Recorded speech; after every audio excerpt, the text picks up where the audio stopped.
सैनिक बांधवानो भगिनी आणि मातानो,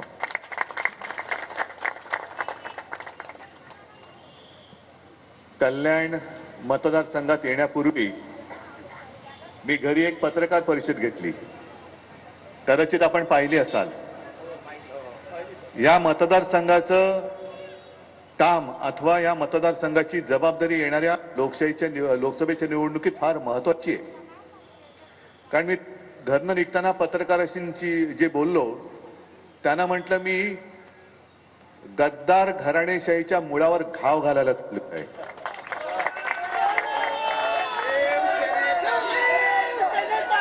काल आपले माननीय पंतप्रधान महाराष्ट्रामध्ये येऊन गेले.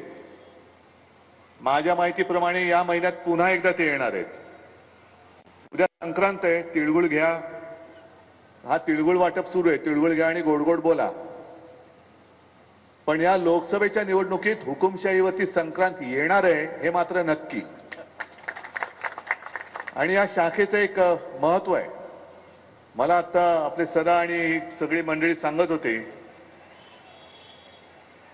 सीताराम भोईरांचं गाव, सीताराम भोई जरा तब्येत बरी नाही म्हणून आज आलेले नाहीत, पण एक साधा शिवसैनिक गद्दाराला कसा पाडू शकतो हे त्यांनी दाखवलेलं आहे.